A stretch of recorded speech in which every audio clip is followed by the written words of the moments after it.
Welcome to studyhigh.pk and subscribe keep in contact for more videos and lectures.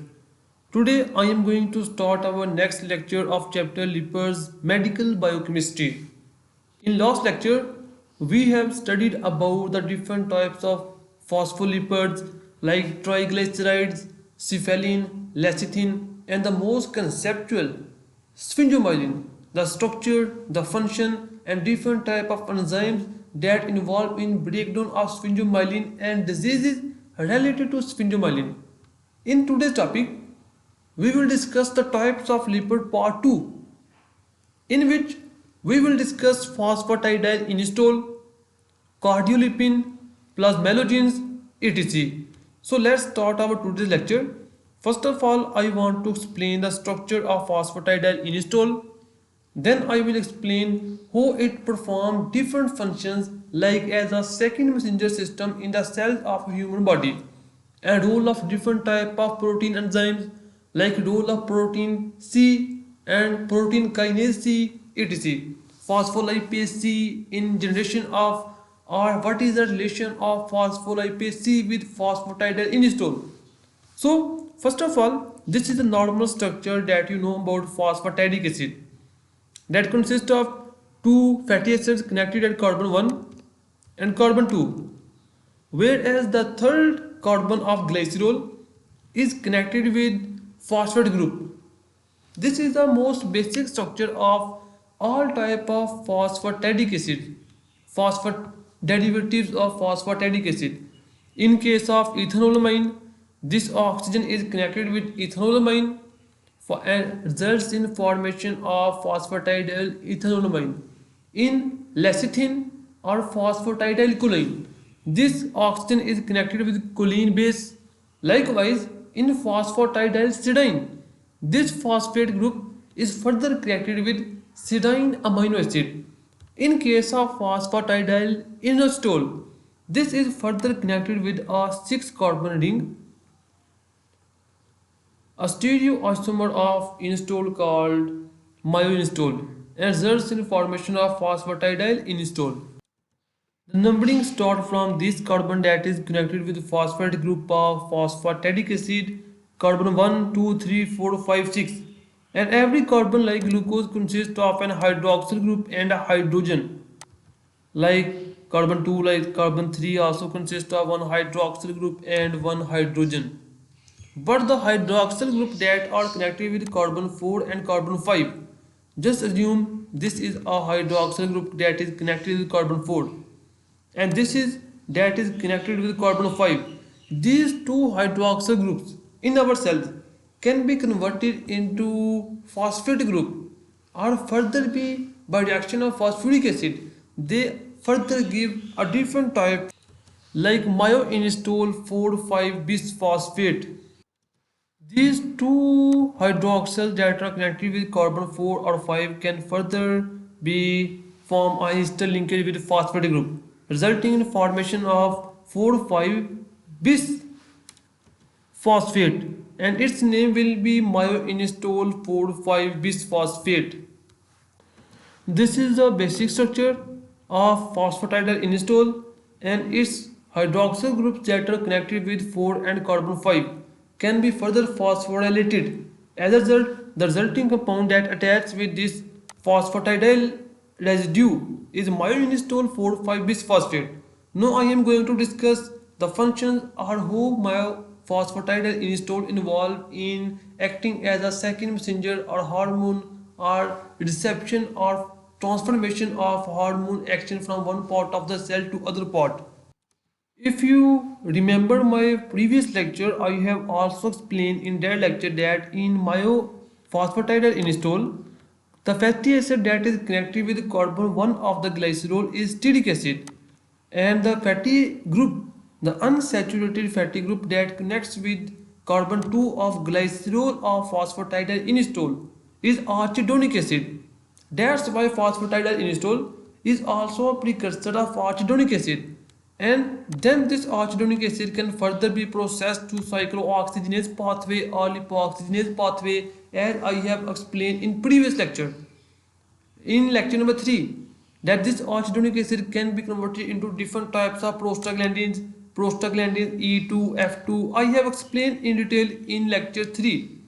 So this phosphatidylinositol is also a source of arachidonic acid. Now I am going to explain how phosphatidylinositol help as a second messenger system or in transport or cell signaling processes of our body. Just assume this is a cell, any cell of our body, and this is cell membrane consists of different type of phosphatidylcholine, phosphatidylethanolamine that are shown in black color. These are all tails of phosphatidylcholine and other types of phospholipid. But this is phosphatidylinositol. Phosphatidylinositol bisphosphate that consists of two phosphate groups connected with its myoinositol component. So this in green shade, this shows that this is a phospholipid that is phosphatidylinositol bisphosphate.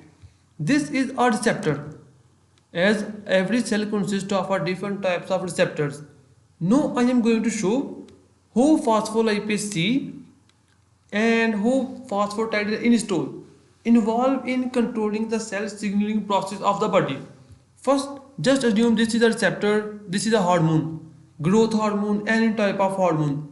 It will bind with the receptor that are present in the cell membrane of the cell. The binding of the hormone and the receptor will result in activation of a GQ protein. This is a GQ protein of our body that is present in the inner membrane of the cell. It consists of three components: gamma component, beta component, alpha component. The alpha component of this GQ protein detaches from its other component and goes to the phospholipase C that is also connected or concerned with cell membrane. This is phospholipase C. This phospholipase C protein or enzyme will cause breakdown of phosphatidylinositol into two components. The two components that are produced by the breakdown of phosphatidylinositol are diacylglycerol and inositol triphosphate.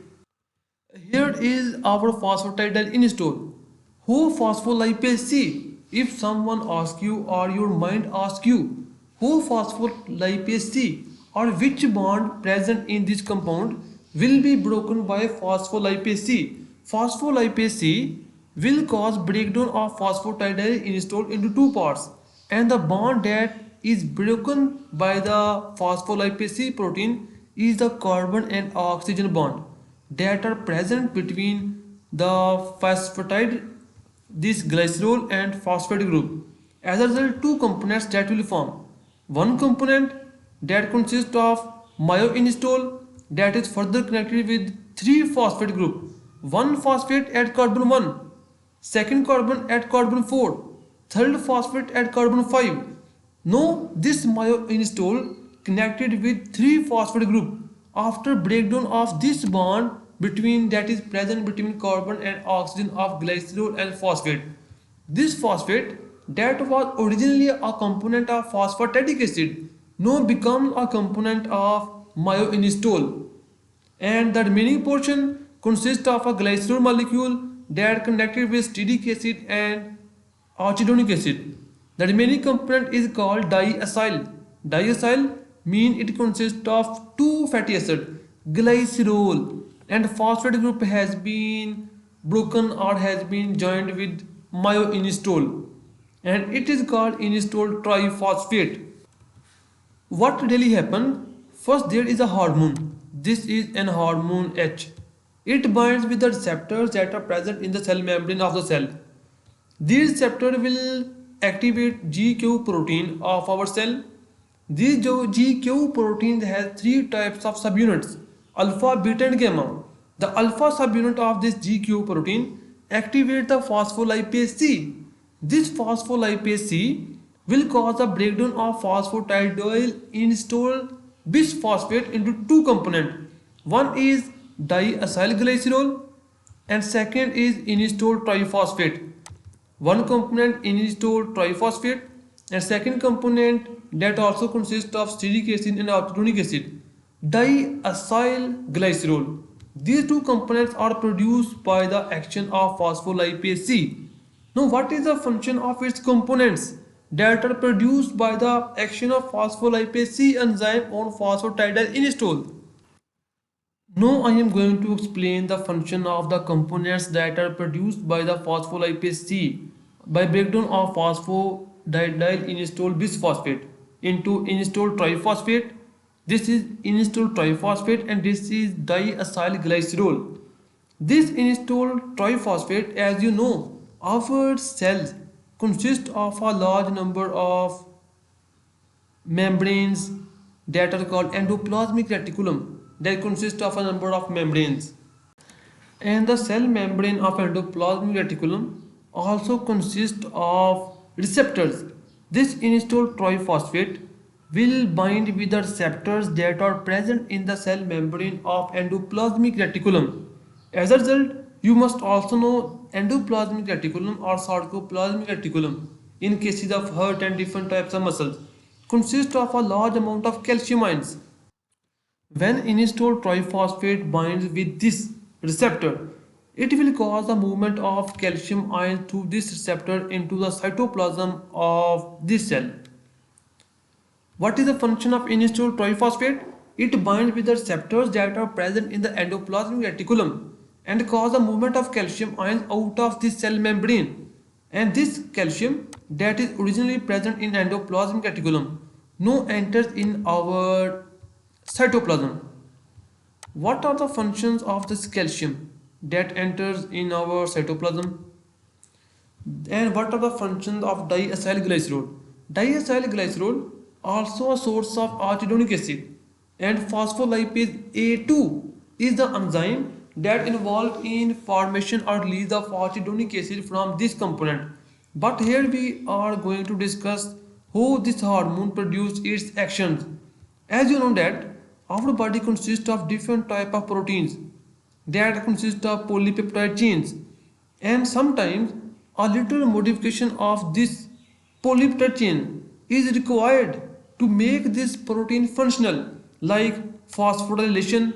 If a phosphate group is added to this protein polypeptide requires a addition of phosphate group so that it can perform its function. The diacylglycerol and calcium ions cause the activation of an other protein that will activate this protein or these enzymes. So diacylglycerol along with calcium ions cause the activation of protein kinase C. The word kinase means that this protein will cause phosphorylation of some component, as you have learned about in glycolysis hexokinase enzyme. The word kinase means there is phosphorylation of some component. Protein kinase C will cause a phosphorylation of this protein. As a result, it will attain its globular conformation, or a little change will happen in this protein, and this protein will active, or this may be enzyme. So what happens in this whole dilemma? First is the hormone binds with the receptor. This receptor causes the activation of protein GQ.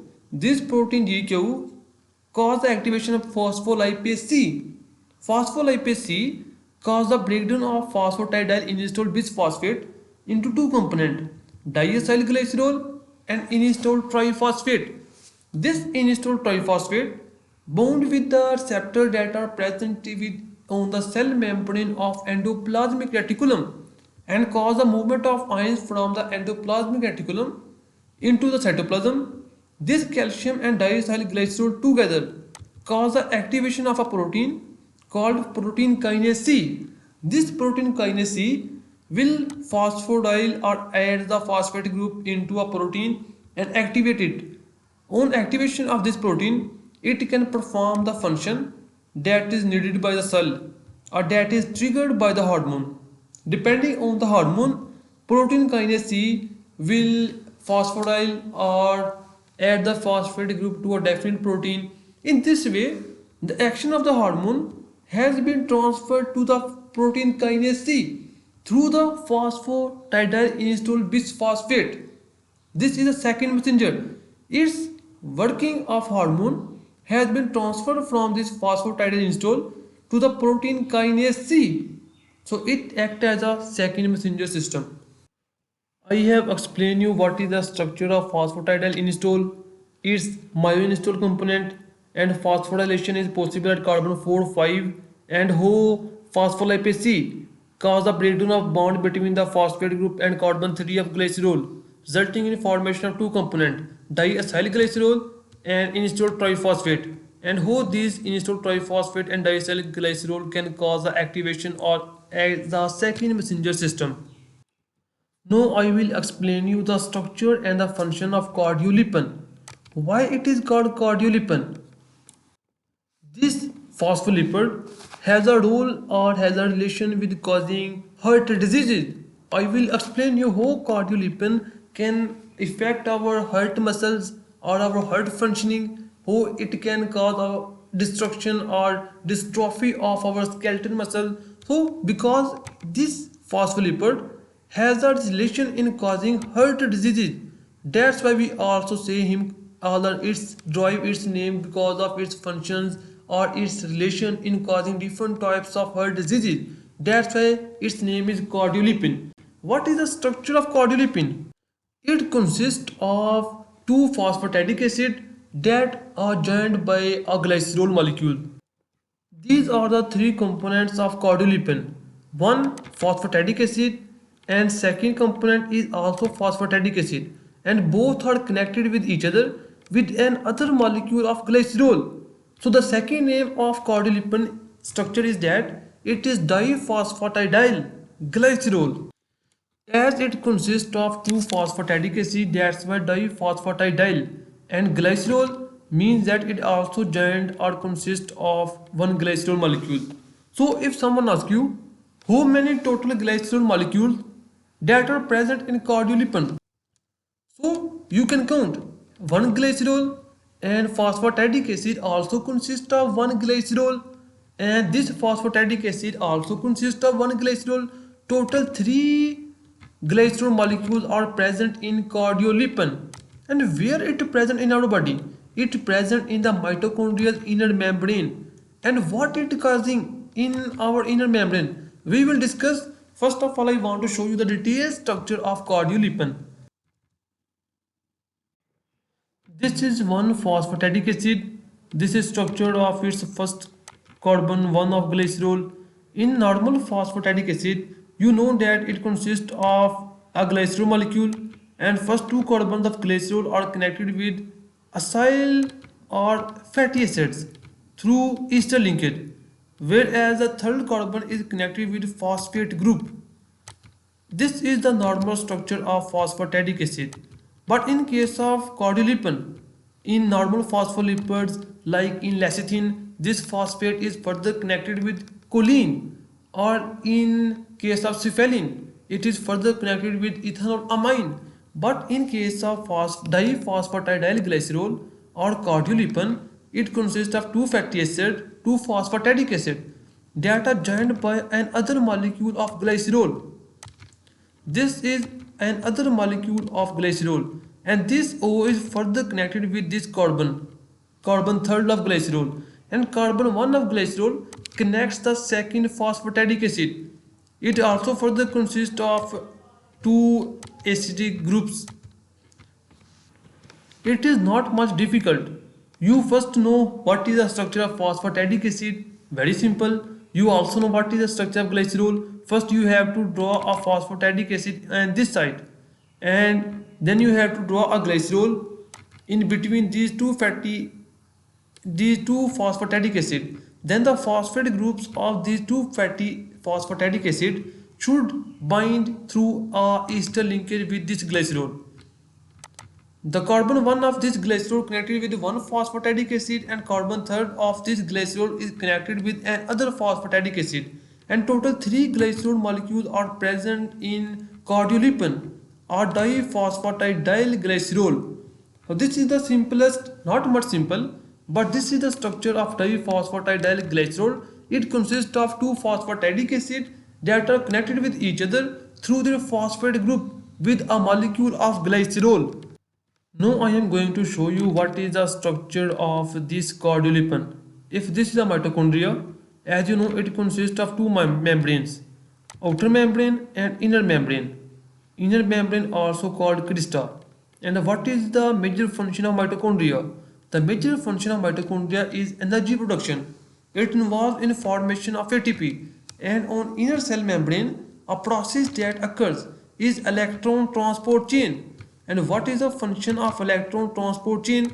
Electron transport chain consists of different types of cytochrome, cytochrome A, cytochrome B, cytochrome C, and C3, etc. And they involve in production of ATP, oxygen released at the end.